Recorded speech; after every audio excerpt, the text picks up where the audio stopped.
Hey, y'all, and welcome to our podcast. Is This How It Ends? I'm Nell. I'm So. All right. And we're here to talk about everything from politics to conspiracy theories, aliens, a little bit of gossip, and shady astrology. It's girl talk with a twist that you don't want to miss. So let's get into it, y'all. So, y'all, a couple of church announcements. Let's give it up for Soph's new haircut and color, y'all. Yes, she's looking good. Yes. Other service announcement, sad news. We're dedicating this episode to our sort of mascot, Enzi T'Challa Green. Technically, we have two cats that are part of our family. Sir Nugget, right?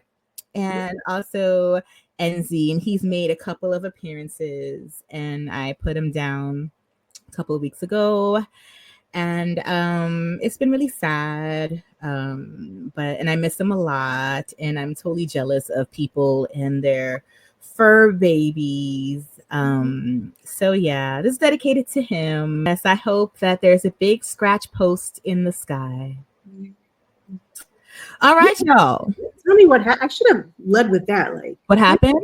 Yeah. So he'd been acting funny for a while. He was like hiding under the bed and or he would just like chill out in like the tub. And normally he would, when I come home, he greets me at the door. He wasn't doing that. And so I'm like, all right, something's going on with him. Mm-hmm. And like even how he was eating, like he's a fat cat and he just wasn't really eating as he should. So I was going to take him to the vet. But then that night he started throwing up blood and he was just very like weak. Like I could barely, normally I have to fight to put him in the carrier, but he was just kind of like, I can't. Like it was just very hard.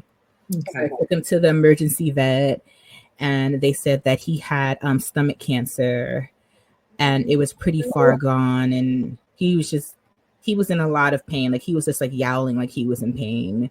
And so it's just kind of best to put him down. So yeah, it's tough. It's tough to watch. Well, I hope you can, once you're healed, adopt new Enzi or Enzi Jr. Look, I already have a name picked out. Okay. What's the name? Marquavius Denzel Washington Green. Girl. Yes. Love it. Love it. Yes, I already have a name. I'm gonna give myself a year, but to grieve. But yeah, pets are dope. They're therapeutic, and there have definitely been times where I've been sad, and most of the time he likes to be to himself, but he'll come and he'll cuddle, like he just knows. And so he's been my little companion this whole time, and I love bringing him up in conversations, and everyone has just been so dope just in terms of like condolences and outpouring and right, because everyone knows how much I love him. It's like lounging on the bed like, hey. Yes, like look, my boy was showing off all the goods. Okay, just we have a saying in South Carolina is called, or in the South called taking somebody's picture, like when your legs are open, like chickish. And so he was definitely always showing off the goods, taking people's pictures. Okay. So yes, R.I.P. my boy. All right. Yeah. All right, y'all. It's time to get into this hot mess. So not gonna lie, originally I had an idea of talking about conspiracy theory and Thanksgiving, but I'm changing my tune and because I'm getting a little Hotep-ish. The Hotep is rising, and I'm trying to quell the spirit. Okay, trying to quell the spirit. So this was something old, but you said we should talk about it anyway. So did you watch the fight between Mike Tyson and Jake Paul? So there are certain things I will not participate in. There are certain things I will not condone or support. And that was one of them. Like, I'm not watching this shit. And I did not. Look, so I didn't even really know what was happening, and then I saw it on my favorite gossip website, Lipstick Alley. Shouts out to Lipstick Alley. And I was like, what in the hell is this? And so, I'm here for the mess, which is something I want to work on in the new year, but until then, I'm just going to participate in it. So for those of you who don't know, there was a boxing match between Jake Paul, who is a famous YouTuber, and Mike Tyson that took place on November 16th at the AT&T Stadium in Arlington, Texas. Jake Paul is 27 and Mike Tyson is a smooth 58. And so Jake Paul won the fight by a unanimous decision after 8 rounds. Now, this was hard to watch for like different reasons. All right. I said I wasn't going to be a hotep, but so just, humor me for a little bit. It was hard to watch because in what world would it be okay for a 27-year-old to fight a 58-year-old? I don't, just because he was, they called him Iron Mike, Mike Tyson, Iron Mike. He was giving aluminum foil Mike at this point. I don't care how much you train or whatever, time catches up with us all. And I didn't want to see someone, I don't like Mike Tyson as a person. However, in terms of what he's done for boxing, that cannot be denied. What he's accomplished, that cannot be denied. And to watch him get knocked down by this yokel who's just really been boxing for the past few years is hard to watch. I don't feel like your legacy, but Mike Tyson said he don't care about his legacy. And in the end, he got $20 million for it. And he lasted in the ring. I don't know if there was an agreement because there were certain rules, like there couldn't be any knockouts, so there are certain rules, I guess, to keep some dignity intact. We also saw Mike Tyson's bare ass. I was not expecting that. So he was in the locker room and there was a guy interviewing him. I found out later that was his son. So he gives the guy a kiss on the cheek, and I guess he's wearing like a jock strap. And so he turns around, and it was just like ass. I was like, "Am I seeing correctly?" Oh my God! I like that he's giving his son a job. By the way, I like that. But the whole thing was ridiculous. It was a spectacle. Mike Tyson kept doing this thing where he was like biting his glove, and I thought maybe his mouth guard. Was, like falling out, but he says he does that because he has an oral fixation. He did bite off Evander Holyfield's ear, like part of his ear, so maybe I guess he was like he didn't want temptation, so he would bite. Yeah, he was like, hey, that's suckling lobe. I'm just Jake, no $20 million, like all right. But this Jake Paul, he's won most of his fights, but he'll fight like box people that aren't necessarily boxers or they're retired. And then from what I read, the actual boxer that he boxed, he lost the fight. So it doesn't mean anything unless you're boxing these people in their prime. So what are you getting off of conquering people that are past their peak? In the boxing ring? I just felt it was a little bit of a humiliation ritual. I have certain views behind it, but I was definitely just like this the whole time, like, I don't want to see Mike Tyson being knocked down by this man. Honestly, it was a hot mess. But what I will say is that the undercard was actually really good. Well, some of them were really good. The women had a fight. There was a box between Taylor and Serrano, and Serrano was definitely robbed. But when I tell you, so if these women fought, like Serrano had this big like cut over her eye, and she just kept going, and Taylor was headbutting her ass, and ciao. And so Taylor technically won. However, Serrano's coach definitely made it known that Taylor's big ass head, he was like, she's a sweet woman with a big head. He basically said that. He actually said that. and basically said that this was, was robbed. But there was the highlight of the night, that fight. Yeah. I didn't watch it. I'm glad I didn't watch it. I didn't even look at. I saw some commentary, but not really. I know this was not the first time he approached Mike Tyson about it. I'm not going to feel bad about Mike Tyson for getting $20 million for getting his ass $20 million. I'm sure Mike doesn't care. You mentioned he doesn't care about his legacy. I can't feel for these people if they're willing to do this. And I need us in 2025. Nels, I need you in 2025. Support that shit. It just it gets you riled up, right? It's why? Yeah, what it does to you. I don't think it's healthy, right? Yeah, people know what they're doing. They know the optics of it, and even though it's supposed to be such a boxing match, just a boxing match, I definitely think is representative of certain things. There was a point after when the fight was over. Jake Paul's brother, I think his name is Logan Paul.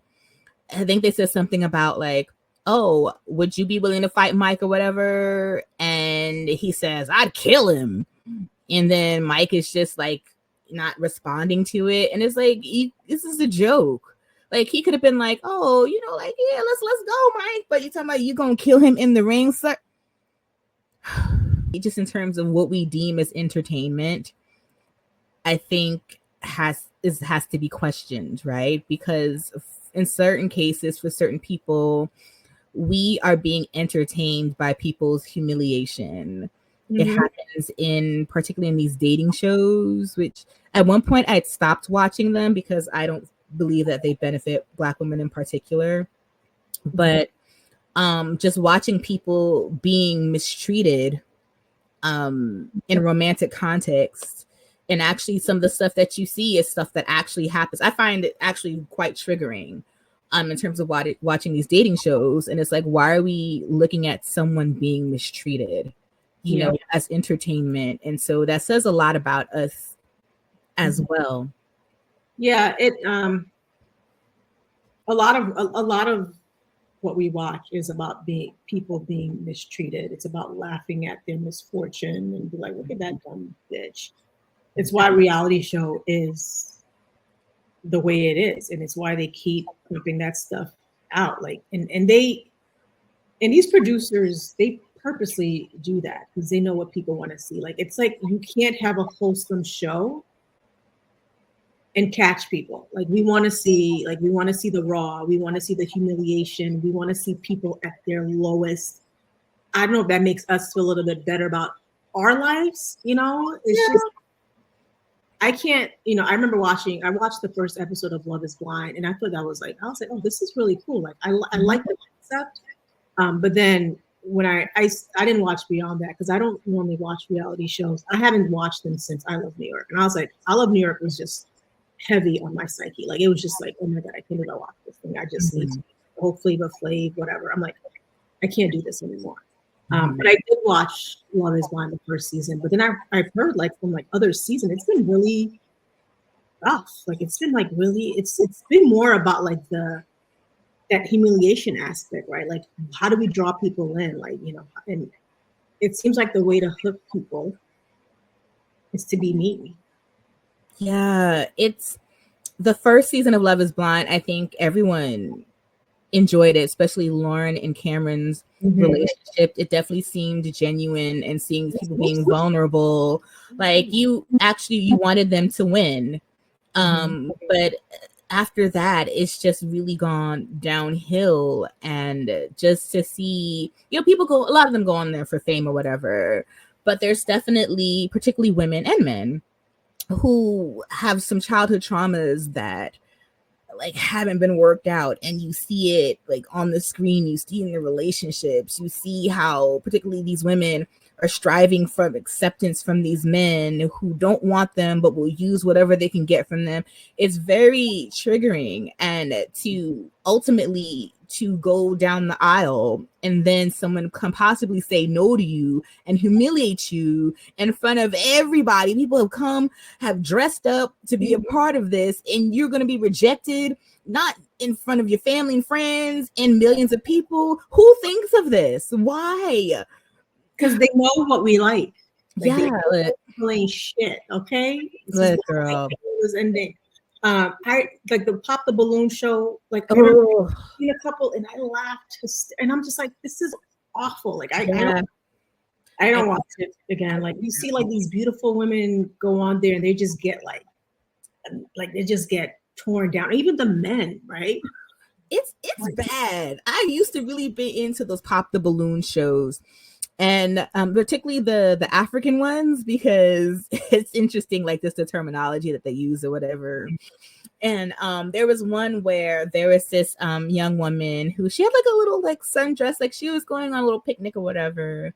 And so the guys are picking her apart. They said she looked like a single mother. I don't know what that means.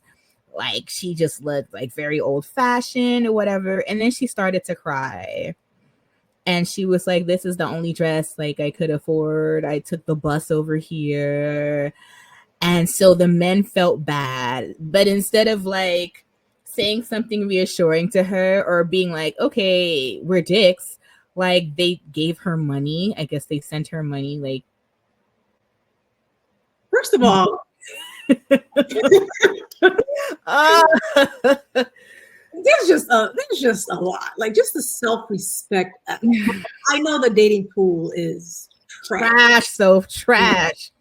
And I don't want to, I don't want to comment much on it because I'm not in it. I'm married, and I don't want to judge nobody. But if you take a bus, and that's the only dress.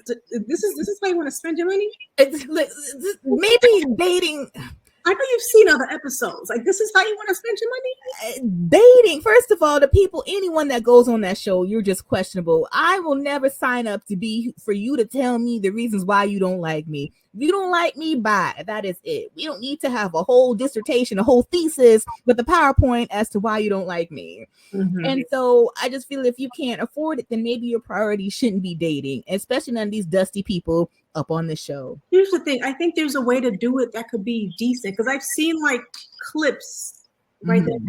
It's wholesome, right? I'm like, oh, this is cool. But then no one wants to watch. We don't want to watch wholesome. We don't want that. We want you to tell this girl that she looks like a hooker. We want to watch the woman who goes on there. She has like 5 kids, and the youngest one is like months old, and she's on this dating show, which is really wild. I was like, what? It's wild. Like, this got to be made up. I hope it's scripted. I hope it's all scripted, and like these women are getting paid, because if you're putting yourself through this, maybe some kind of humiliation kink. I don't know, but I don't need anybody directly telling me why they do not like me. But apparently this is what people do. I'm back in these dating streets, and it is just awful. Okay. Remind me, is it always the women that are on the line for these men? No, they switch it too. Okay. Mm-hmm. Yeah. So the men and the women, like both.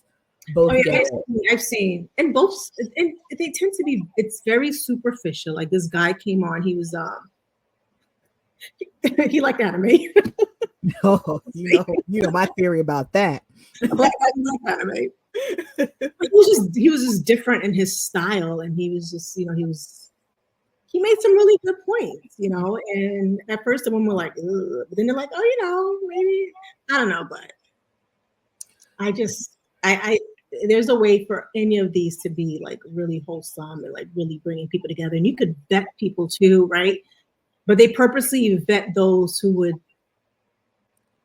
have the most and I've seen like the most beautiful women on there, and like turn them down. It's like they'll be picking, I don't like the shade of beige on your toes. If you don't get out my face, absolutely not. And I think it's funny because there have been people that have been like really nice and sweet about why they rejected people. I've seen it on both ends where like there's a way to go about it and being as ethical as possible. It can be done. But then they encourage you to like say more, right? It's like, well, it's like they're egging you to like go that extra step. Yeah, and I think the people that kind of have their stuff together, they just have if you're kind of healthy, you're not gonna find what you need on that show. Yeah, and there was this one clip I saw where they did it with I guess it's the elderly version of it. Mm-hmm. And child, this one woman came out and she had her walker on, and they were like pop, pop, pop, pop, pop. I was like, y'all old as hell, but sis didn't even try. Okay, you could have blinged out the walker a little bit, put on a little swipe of lipstick, do a little scarf, something. She just came out in a sweatshirt with the walker and was like, here I am, sis. She wasn't trying to sell it, so it got popped. Okay, then this other guy came out and all the ladies were like pop, pop, pop, pop, pop, and he was like, damn. He's like, I pay your rent. I was like, see, he got straight to the point. Otis don't play. He said, I will pay your rent. Give me back the Oh my God. Okay. No, whenever I see those shows and I see the amount of likes they get and just how popular they are, like there's no hope for us. There is absolutely no hope. We are trash. Okay? Basura. Shut this whole shit away. Let's go. It's so sad. Girl. It's so sad. I had to take in terms of evaluating. I go through this where I do go through moments where I go through a purge, but I am ashamed to admit I used to watch Zeus Network.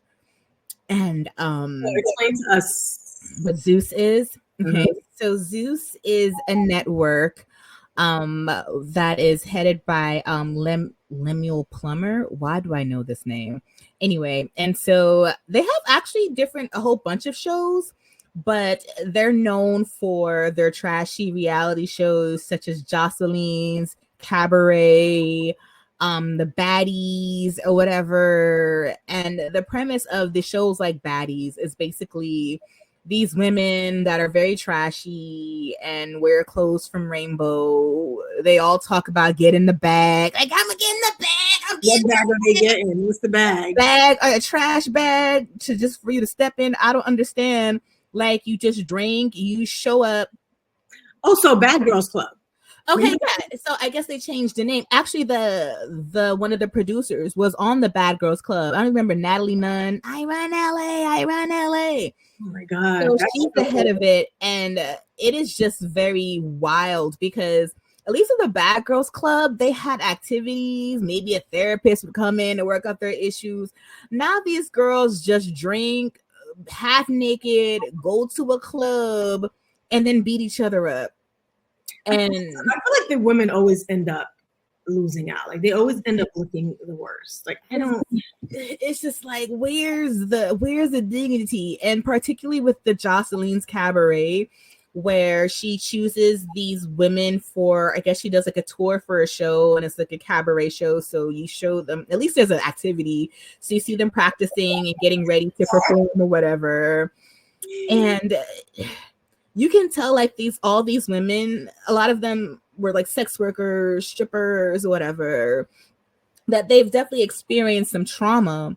And Jocelyn, who's experienced a lot of trauma, you would think like, hey, let me take these women under my wing and nurture them as best as you can. But you acting like a pimp to these women, like you're being abusive to them as well. And because these women think they're going to get fame from this, they're just so hungry and starved for guidance, love, and affection that they're willing to like pimp themselves out and just be abused. It's very hard to watch. And so I was like, I can't watch this. Like, these are broken women. No one with any modicum of self-esteem would be on a show like this, and they think this is an opportunity for them. It's really sad. A lot of them have really like tough stories, and you feel for them. And it's sad that this woman who's putting this on, right? Like you would think she's gone through this and there are women who like they've gone through stuff and their motto is to help others, right? But a lot of times you see people who they've gone through the trauma and that's all they know, and they right? They bring others into it and they just continue with it. Like there's so like I know we like to throw the phrase out that, mental health is really a problem. I think it's deeper than So it is the spiritual like turmoil that is happening. It's not even like in this realm in terms of what is happening with us. We are lost as a people, as a whole. We are just lost. And there's so much coming at you. It's the music, it's the media. It's like nothing for the stuff that wants to help the others that do not. It drowns all of that. Yeah, it's not enough positivity to drown out the negativity. It's not. And we tend to gravitate more towards the negative, sadly. Yeah, definitely. So yeah, let us know in the comments what you thought about the Tyson fight. Yeah. All right, y'all. So we're going to segue into, we decided we were going to actually talk about this. And this was actually inspired by an experience that I had today. And no shouts out to this man if he is watching, but I'm going to keep it as general as possible. So I'm out here in these dating streets, and I try not to talk about politics too much because I just don't have a lot of patience for the back and forth. But having a podcast, we're not a podcast that is a political podcast, but we do talk about politics. And so I definitely make sure to plug in our podcast. Like, hey, you think I'm cute? And you can see this face. You can see another cute face too. I mean, she's married, but you can see her face too. 2 for 1. Okay. So check out our podcast. Yes. Right. So we're going to advertise. All right. And just saying it's a good opener. Guys like, hey, you're a podcaster. What is it about? Linktree. Boop. Check it out. Make sure you get on the YouTube. Like, comment, and subscribe if you like the vibe. Anyway. Anyway, so I was talking to this guy. He's a white Jewish guy. And he checked out the podcast. And that's where it went left. I mean, things were going all right, but that's where it went left. And I was just kind of shocked at his views because he's actually a social worker, but he voted for Trump, basically. And he said why he voted for Trump was due to Trump's stance on Israel. But he had issues with me because I said that America doesn't like Black people. I don't know what there is to challenge. My theory is that there's no way that you can have a competent, educated woman that has been in the political sphere versus Trump, and you vote for Trump. And so there has to be other reasons, because I don't even know what Trump stands for. I don't know what his platform is. He has concepts of a plan. Concepts of a plan. Exactly. And so it definitely went left. But there was just a lack of awareness. Basically, this person did not care about anybody else except for basically white Jewish men. Mm-hmm. And can I just... Good. What is Biden's stance, or the current administration stance, on Israel? They're just sending them money, like whatever they need. It's like, yes, how far can I bend? You know what I mean? I don't even understand why that's the reasoning. So I've literally there are no guardrails for Israel. It's whatever they want is what they're getting. Yeah, I've literally seen commercials promoting Israel. So in their beliefs. So it's very wild to me that is what is driving you. When Israel's over here and you're here, you're here. What about what happens here? But there's a lot of reading the subtext. There's a lot of things that you're saying without saying it. And to me, to think that me as a Black woman, how you're the one that liked me. How do you see a Black woman with locks talking here and you have issues about diversity and racism and inclusion. You're a social worker. But how can you be protecting a country that you're a citizen of the United States, but you're so for this country that's not in the US, right? And our stance on it. But the people who are here that they're saying they need help, right? Like there are issues that are happening here. You don't care about that. You only care about something that's, and you can care about both, but clearly you don't. But my thing is, Trump is not even for you. You're a social worker. You're a social worker. I make more money than you. Trump don't care about you. And so what does Trump represent? It is what Trump represents. Trump is a brand. There's nothing behind it. I love that. He is a brand. Like he's a brand. Look. Brand for white America. White men. Yeah, look. White men have the best PR, and it's imperialism, okay? Like everywhere around the world, darker people are oppressed based off of their proximity to whiteness. The further you are, the more oppressed you are. That's anywhere you go. That's outside of being Black. So what are you voting for here? I don't understand the stance that certain marginalized people getting rights and access to things, what does that take away from you? These are things you already have. But does that mean you actually have to compete if now we're all on the same playing field? You don't have a leg up anymore? And I think that's what people are trying to hold on to. But I just don't like to debate. But if you do have some kind of platform, you've seen the comments on TikTok. They be coming from me on TikTok. Like, people feel they need to challenge your views. And to me, you can't challenge why you don't recognize the humanity and rights that people should have. No, I'm not going to argue. Like, you're arguing why certain people should be mistreated and not have rights. And I just don't, I think it's stupid to do that, honestly. And so with this post-Trump, well, not even post-Trump, it's soon to be Trump era again, like we're going to be encountering these people. Mm-hmm. And how do we do this? And if you are someone that is an ally, what does that look like? What does allyship look like? It's tough, right? Like you can vote for how you vote, but you hear about politics sort of tearing people apart. And I mean, it's true, right? It's sort of like, who do you choose to be friends with? Like, when you want to work for a company, like, what companies do you want to work for? They have the same values, right? And I think when it comes to politics, we can say that, like, if you voted a certain way, like, you don't have my same values. Like, we want to talk about allyship. I don't want you painting a street a certain way. I don't want you wearing a certain color or something to show support. I need actions,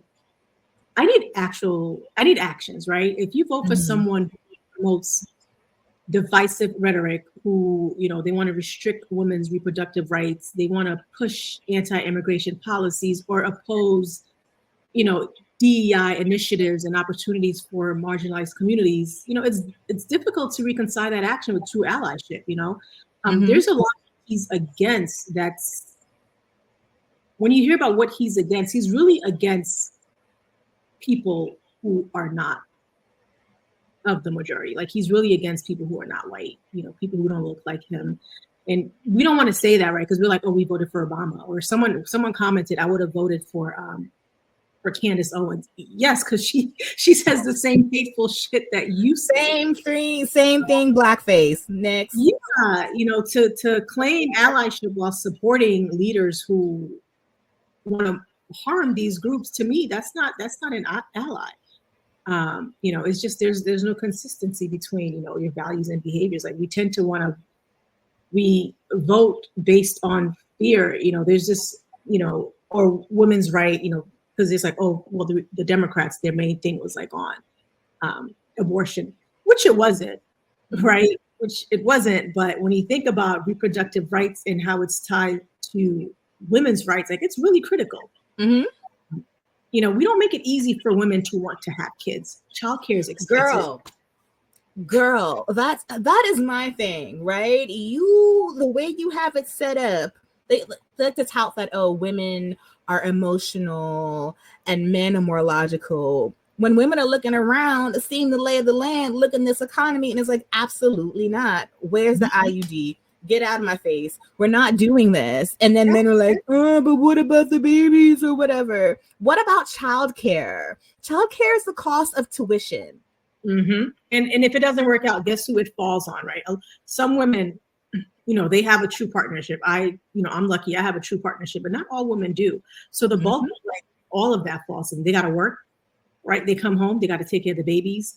You get pregnant. You lose out on promotions. You lose out on jobs. When we have babies, sometimes we need to go back to work within 12 weeks. We're not even healed. Then postpartum. There's so much that impact us. And our lives are paused, right? So if we're in an abusive relationship, it impacts our ability to, there's so much tied into reproductive rights that we want to think it's just straight up abortion.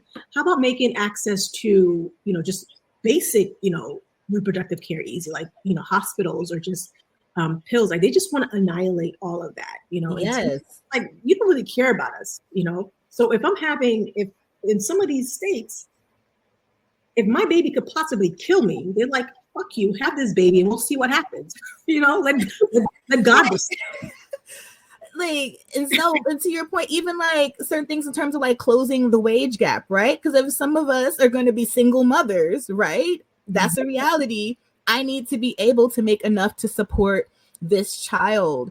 And so you're not making it easy. And so women, whatever power that we have in terms of closing our legs, like we're just not going to do it. We're not going to have these kids. And instead of being like, let's come to the drawing board to figure out what we can do to encourage it, you just want to threaten women. You want to make it harder. You're not doing anything to be appealing. The men are unsexy as hell. Like we just don't want it anymore.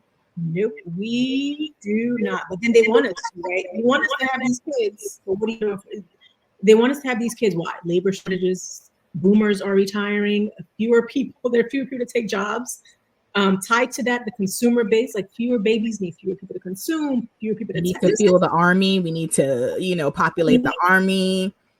Like what's in it for us? Like we're no longer okay with it being, well, this is, go forth and procreate as God said. Like we don't care about that. All right. We care about our own health. We care about not being, under the thumb of some man who can control us because, hey, now we're pregnant and where are we going to go? They should learn from Japan. Japan is having a crisis right now, right? In terms of like their birth rate is like dropping. It dropped significantly. So they're doing all these things to like get women to want to have babies, get people to want to start families. But then on the other hand, like their work culture is not conducive. It's crazy. It is crazy. Like honestly, women could do whatever they want. Like you could work and raise a family. Personally, as someone who's done that, if I could do it over, I don't want to work and have a family. Like I don't want to do it all. We're fed this like thing where women could do it. No, we cannot. No, absolutely not. Okay. There's this woman I worked with. She basically came back to the job with the umbilical cord hanging out. Like, man, why is this? No, it should not be this way. Well, we feed women this story, and we've always done it for everything. Like you can do everything because we've always done everything. We'll keep the house. We'll work. We'll do this. We'll do that. And if I had to go back, whether it's me or my spouse, someone is staying home with these kids. I'm not putting like a whole paycheck. It's T'Challa. Like it's just so wild to me. It is absolutely crazy. And again, instead of 2 incomes to barely afford to have a kid. So instead of like, again, making changes to encourage, you keep on putting things to like stop women from escaping, right? The no fault divorce. And now you want to get women when they're younger, haven't lived life and don't know any better. So some states are lowering the age of consent. How are you trap women? Life and you're doing everything to like put these kids in danger. The same people who are like, oh, all this grooming is happening and blah, blah, blah, blah, blah. Oh, let's reduce the age of consent. It's disgusting. Some states don't even have an age of consent as long as your parents approve of it. but we want to complain about these other countries that, they don't have women's rights, or they do this to we're not too far from there. Like, I mean, No, we're not the extreme, but we're slowly getting there. In covert ways. It's happening. I am very scared for the future of young women. And you know what's crazy to me? If you are a young woman and you go to a doctor and say you want to burn your tubes or tie your tubes, they will not do it. They will not do it. But if you are a man and you say the same shit, gladly. Yep. And that is seamless. I just don't understand it. So I can't say I don't want to have kids. You won't do it. But a man could say he doesn't want to have kids, no matter the age. And you're like, okay. So I have an IUD, right? But I had to try 3 times. 2 times it was with Black male doctors, right? And there were some concerns about puncturing the uterine wall or whatever, but they were like, have you had kids yet? And I was just like, no, whatever. And so they wouldn't service me. So it wasn't until this white woman who was at my primary doctor, she was moving to this other place. And I was like, yeah, I wanted to get an IUD, but I was having issues. And she was like, yeah, male doctors sometimes are like that. Male gynos are like that. She was like, go to this place and you'll be fine. And it's a women-centered clinic. Mm-hmm. And I got it done. And that was that. But I tried twice before, and male doctors wouldn't do it for me. Yes, maybe I'll regret it in the future, but I can't come back and sue you. Like, it's my body. It's my choice. Why are you taking away my choice? It's like, you don't want us to have abortions. Like, you want to deny us access to all of these things, but when we want to be proactive about it, you're like, we can't help you either. Yeah, there's just roadblocks for us either way. So it's just, to me, you don't really care about us. You just care about what we can produce and what it means for, society as a whole. And it's like, I'm part of society. Like, what about me? Yeah. And to your point, it's just a level of, I guess, apathy. If it's not me, if it doesn't affect me directly, then I don't care about you. Yeah. And what if we all thought that way? I think particularly Black women, we fight the fight for everyone, for a lot of people. And if we win, it opens the doors for others as well. But I think when it comes to, others' plight, marginalized people's plight, mm-hmm. the majority or the ones that are in power, it has nothing to do with them, so they don't care. And basically that guy that I was telling you about, when I was making points about women's rights, he's like, I have no skin in the game, when it comes to that. But you have skin in Israel, and your skin is here in Crown Heights. Like, it don't make any sense. Does he not have any women in his lives? I guess you don't have no nieces. You don't have any cousins. You don't have any female friends. What if you have a daughter? Like, some of them, I think sometimes what we don't see is they might have issues, like on a high level. They might, that's kind of fucked up. Mm-hmm. They're also like, well, it won't happen to me, or I have the means for it not to impact me. Like, there's a lot of women who vote for Trump, right? And they think, well, if this happens to me, I have the means to go around it. Like, this won't impact me. Like, and that's what it is, right? You sort of, it reminds me of, this might be a bad analogy, but Chris Rock had this stand-up where, he was like, how Black women are in the club dancing to like these crazy songs, like, oh yeah, slap with a dick, slap with it. And her reaction to Black was dancing as well. He ain't talking about me, right? Mm-hmm. I can dance to this. So it's kind of like, slap it with a dick. Right. So it's like, well, this doesn't impact me, so I'm gonna be fine. And that's how we think. Like, I'm gonna be fine, so I don't need to worry about that. What I need to worry about, like, is this and this. Because everything else, I'm gonna be okay. Because if you think about it, some of these women, until it happens to them, they'll be like, oh, shit. A lot of these like politicians who are out here having sex with underage women. Talk about it. And then they're gonna get knocked up and like, oh shit. Because I'm sure a lot of them have paid for some abortions under the table. Definitely. Right? So, but again, right, they have power, they have connections. A lot of these rules, it's rules for thee, not for me. So I guess they can do that. Yeah, definitely. I just, it's very scary to me that people are just so apathetic and they just can't think outside themselves and they can't think of the good of the whole versus me. I mean, we all need to survive, We but do. you don't have to step on anyone's head in order for that to happen. And it just concerns me, and I can never. You hear about people that are talking about the post election, how people are not friends with certain people anymore, or maybe they're like your spouse, not your spouse, but maybe your boyfriend or whatever, or girlfriend that you're seeing. And at first, like, oh, that's a little bit extreme.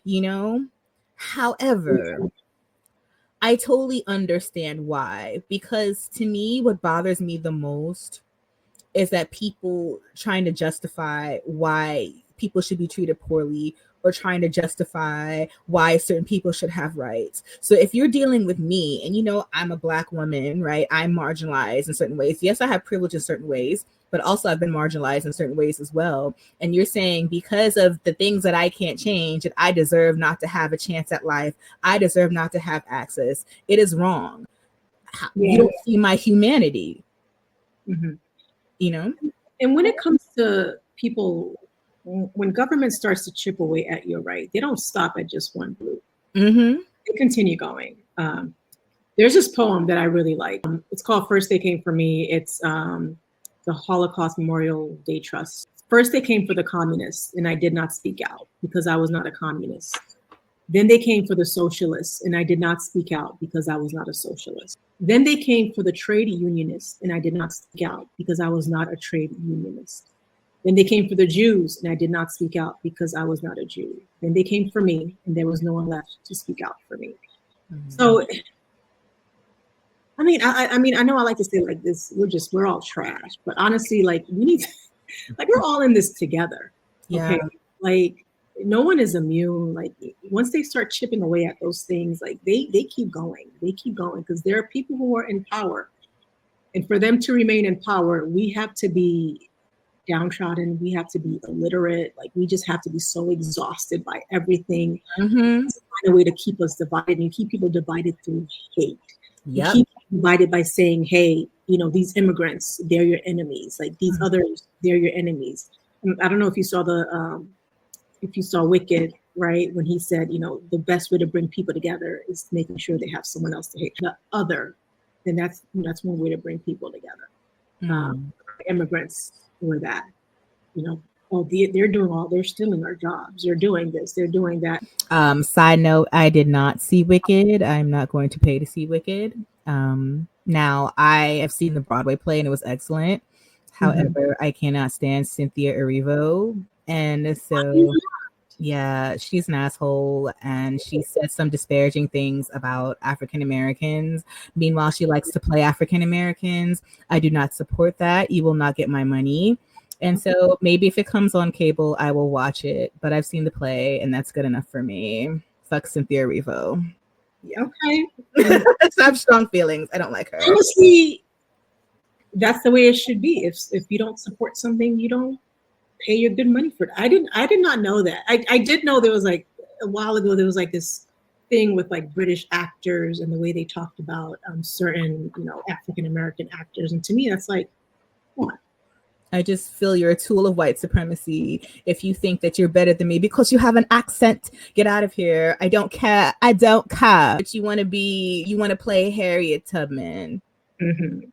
I do not approve. My ancestors do not approve. Play some British people. Go across the pond. I don't care. She'll snatch up anything. She wants to play Aretha Franklin, but you want to talk about Black people having a ghetto accent. Get out my face. I didn't know that. Yes, I think there's some people that are in the know because it happened like a long time ago. But no, that's the way you feel. But she's always the token one that they're like putting up. And Cynthia Erivo can sing. Yes, she can. However, it is devoid of a certain soul. And I'm sure I can find someone in Bed-Stuy that can sing just as well. Next. So Junie turned 40 this weekend. We saw Wicked on Broadway and like he loves it. Like he listens to the soundtrack all the time. It's really good. So part of his part of his celebration was to see Wicked. My favorite all-time soundtrack is Aida. Mine too. The robes, like I get chills every time I hear Heather. Let me tell you, Heather Headley. Now, I don't know if you remember. This is a total sidebar, but at one point, Toni Braxton was in Aida. Now, I didn't see it.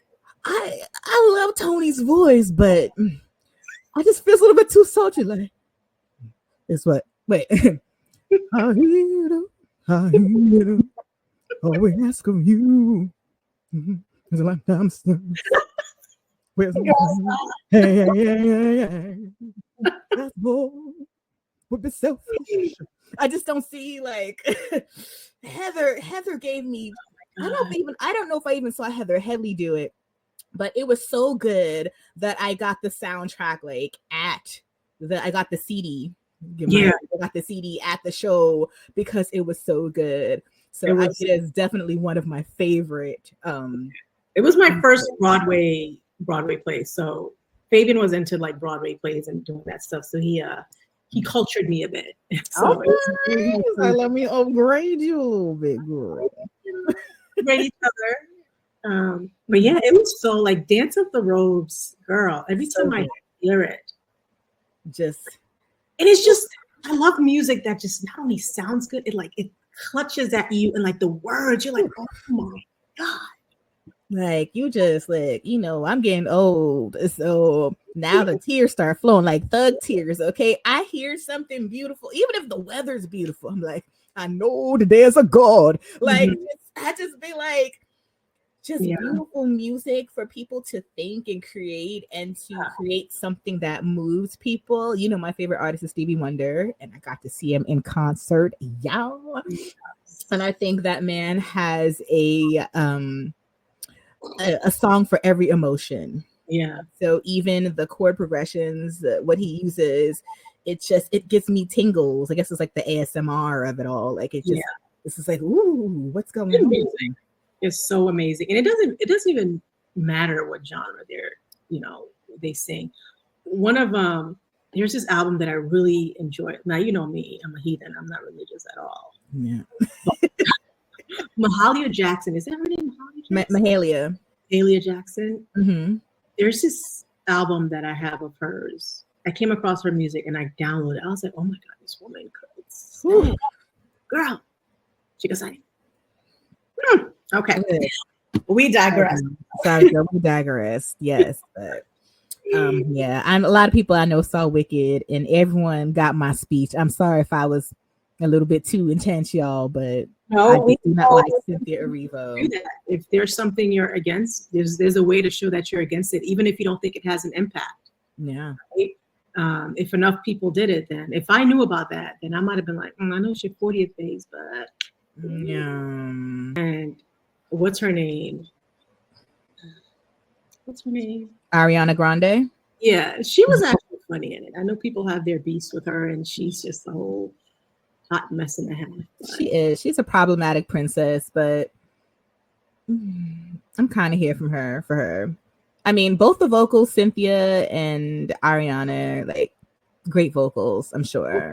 Were like, I did cry. One scene, I was just like, oh my God.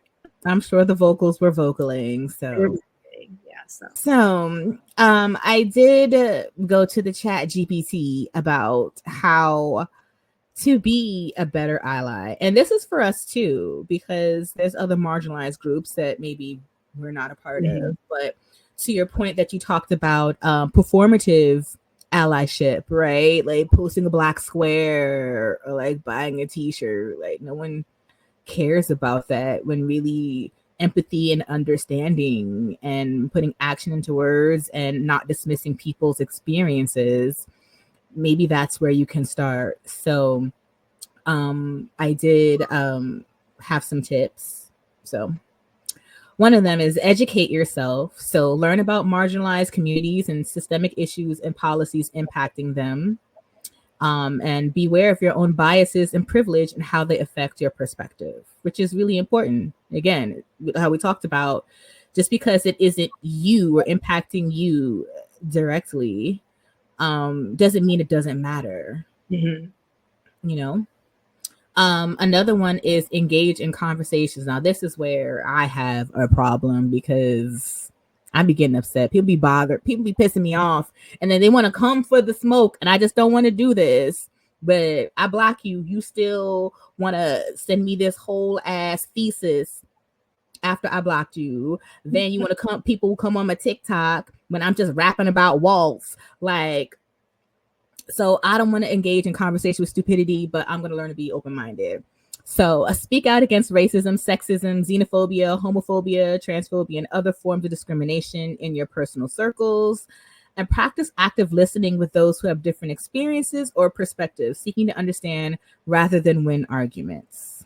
So I think that's important because you can have not every stance needs to be challenged. And I think if you have a strong view, people want to challenge you. But just because I state it doesn't mean it's up for us to debate. Our podcast isn't, we don't debate on this podcast. These are the views. If it aligns with you, it aligns with you. If it doesn't, it doesn't. I mean, we'll take the engagement either way. If you hate watch, if you hate I'm here for the hate. I'm like Kendrick. I'm a Gemini, right? I'm Kendrick Lamar. Okay, when it comes to the podcast, we'll do this. But yeah. Another one is show up, attend protests, rallies, and events that advocate for justice and equality. Volunteer or donate with organizations fighting for civil rights, immigrants' rights, environmental justice, or other causes that you care about, and be present in your local communities to support grassroots movements. So there are things that you can do, right? 4, use your privilege. Amplify the voices of those directly affected by oppressive policies without speaking over them. If you're in a position of privilege, challenge policies or systems that marginalize others in your workplace, school, and social settings. And I can attest to this. I've definitely had a white man vouch for me, when I needed someone to stand up for me because they were trying to hear from this Black woman. And that was someone that used, whatever power they had to assist. And advocate for inclusive policies and practices wherever you have influence. And the last one is support marginalized communities, patronize business owned by women, LGBTQ individuals, and people of color. Support individuals in marginalized communities emotionally, financially, or through advocacy, and build relationships based on trust and respect rather than transactional solidarity. I like that, transactional solidarity. That's a good point. I agree with all of that. But I think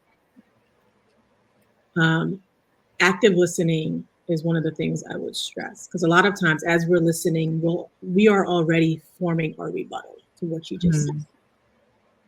Just listen, right? Like I don't have to agree with you, but I can listen to what you're saying without being disrespectful, without forming a rebuttal of why you're wrong. You're exactly right. Because again, if you're listening to respond, and again, because we don't experience, maybe we don't see it, we tend to not believe people's experiences. We tend to deny them, minimize things that have happened to them. And to me, it's like, what do you get out of that? By saying, hey, your experience is not your own. What you're experiencing is your imagination. It's very gaslighty. And it makes you not even want to share what's going on. And particularly the people that are oppressed, I think a lot of us are encouraged to kind of shut up and take it. And if we talk about our experiences, we're whining. And just listen. That's a start. I can seek to be a better ally as well. And I'm working on that. And I think each of us, we can be part of an out group, but there are times we're part of an in group. And when we are part of that in group, there are ways to leverage that to make sure others are included. Always. So moral of the story, be fly, be an ally. I just made that up. Yeah. Hey, bars. So y'all, because Thanksgiving is coming up, I'm not gonna be Hotep. We're not gonna be Hoteptress. We're gonna talk about what we're thankful for. First of all, so what are you doing for Thanksgiving? So I am driving to my cousin's house. So she's hosting, her and her family are hosting, which I'm really grateful for. It's not a long drive, so I don't really have to cook. I mean, I'll probably help her clean, but I'm really excited. And it's her first time hosting. She's young, so it'll be cool. Aww. She has a young family, so it's gonna be cool. What are your plans? I will be in Bali or en route to Bali. Yes, I'm leaving on Wednesday, so Well, that's I don't gonna know be what the equivalent is. I'm gonna see if I can find some turkey on at the don't find hotel. no turkey. You better be on that beach with a drink and Yes, some pina colada. Yes. and whatever they eat out there in Bali. That's Indonesia, right? It's in yeah. So whatever they eat out there, girl, just partake all of it. Yes. So in the spirit, we're gonna talk about what we're thankful for. You want to go first, Soph? I'm thankful for this was, you know, election aside, this was like a really good year for me. There are things that I kind of wanted to do that I did. It was a good year. Like I think everything that happened, work-wise, was good. Personal was good. You know, we had some really good family trips, couple trips. So we're all healthy. Yeah. Relatively. About to say, I mean, physically. Yeah. Physically, right. My oldest plays volleyball, so we're always seeing a specialist about some ache, but nothing crazy. It's all generally minor. So yeah, what are you grateful for? First of all, I'm grateful for this podcast. Yeah, like this is our 14th episode. Yeah. And as someone who has tried 2 other podcasts before, this is the farthest we've ever gone. So I'm grateful for this podcast. I've really enjoyed it. And I'm definitely looking forward to what we do in 2025. So I'm grateful for that. I'm grateful for shelter. I'm grateful for my job. And most of all, I'm grateful for my friends. I just have dope people in my life, present company included, of course. And just this year has just taught me to focus on the people that love and care about you and make you feel safe. And I definitely have found that, and I just cherish my friends so much. So I'm thankful for you all. Oh, yes, awesome. Yes. Now we got all that mushy feel good out the way. You know what time it is. It's shady astrology time. Oh man. Yes. Now this is a special one because Sophie's husband is a Sagittarius. So sorry, Junie. That's not gonna be that bad. I don't know that much about Sagittarians, so I can't really get in that ass. Okay, good. I apologize. Yeah, but let's talk about it. All right. So the Sagittarius season is from November 22nd to December 21st. They are a fire sign. Their symbol is the archer. Okay, apparently I didn't finish the notable celebrities, but your girl T Swizzle, Taylor Swift, she is a Saggy. I think Nicki Minaj is one too. And I have Taylor Swift and Samuel L. Jackson. That's it. Ciao. So let's talk about the good things. All right. So, and Sophie, you can let me know how true this is. All right. So some of the good things, they're adventurous. Sagittarians will book a spontaneous trip to Iceland because flights were on sale and somehow talk you into going too. They make life exciting even if your bank account is crying. Hey. All right. I know like a couple of Sagittarians, but I don't know. Let's see if this fits them. All right. 2, optimistic. They could be stuck in the rain with a flat tire and still say, it's fine. At least we're getting fresh air. The glass isn't just half full. It's overflowing with tequila. I think that's true. Yeah, that's true. That's true. 3, they're funny as hell. Sagittarius is the class clown of the zodiac. They'll roast you into oblivion, but you'll be laughing so hard you won't even mind. Okay. 4, honest. If you want the truth, Sag has you covered. Yes, those jeans make your butt look weird. No, I don't think your ex is secretly still in love with you. Brutal? Sure. Refreshing? Absolutely. Yes. Yeah. That's true. And 5, independent. They don't need you or anyone else to validate them. Sagittarians will happily head to a concert solo or try skydiving without asking anyone's opinion. Freedom is their love language. Okay, now let's get to the shady stuff. Now, this is where I say Sagittarians are for the streets. Junie must have some earth in his chart that makes him grounded and loyal. Absolutely not. Okay. 1, commitment issues. You thought you were planning a future together, but Sagittarius will already be halfway out the door, literally on a flight to Peru. I know that's right. I definitely give, like, I'd be asking people, like, what's your sign? I'm like, you say Sagittarius, I'm gonna give you the side eye. You here for a good time, not a long time. I added that in there. Okay. Next one.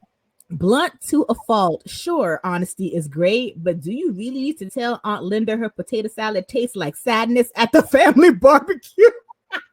He will do that. Like, why would you say that? I can see Junie doing that. Something tastes like sadness. All right. All right, another one. Reckless as fuck. They'll buy a motorcycle, adopt a pet snake, and invest in crypto. Oh, that is so true about the crypto. All in one afternoon. Planning and practicality. Never heard of her. So true. Okay, look, the one Sagittarian. No, I know 2, but the one I kind of know, like, he just be like, you have a job, sir. Why are you doing all this, like, stuff? Like, you be selling stuff on, like, Fulton Street, like, oh, I bought this Comic-Con passes, so let me go in West 4th Street and be selling them to people. What is wrong with you, sir? No, Junie's like, he'll plan something to death. He'll plan it out to death. But he's very entrepreneurial, right? Like, so he had the photography thing, and then he had things, so stuff like that he'll do. But he'll look at the financial side of it. He's adventurous. That's how we got our cat, though. He was driving back from somewhere in upstate New York. He saw it said free kittens, and he was like, okay, I'll get some free kittens. He survived it, so that's how we got Nugget. Oh, Sir Nugs. God bless him. I'm gonna see him next year. Yeah, he had surgery, but he's good. Oh. Next one. They're flaky. Sagittarius will swear they'll come to your party, then text you 3 hours later from a rooftop bar across town. OMG, I totally forgot. Rain check. No, but Junie be like, I don't want to do nothing. I don't want to go nowhere. That's us being old, child. I don't care what sign you are. He'd be like, I'm just not gonna do it. I'm like, you don't want to hear that? He was our 5th housemate, and actually, he should have just been the 4th. We could have. I'm not going to talk about that, but we could have replaced her. I'm just saying. The commitment piece, no. No, he got something else in his chart, girl, because these Saggies before the streets, like, they be trying, like they want to do it, but you'd rather be free. So he got something else going on. First, you got a good man, Savannah, a good man, okay? All right, y'all. So that's it for today's episode. We hope that you all have a good holiday. You wear your stretchy pants, eat all the turkey, and don't trust that potato salad with the raisins. If you like the vibe, please make sure to like, comment, and subscribe. Until next time, y'all. Zeus.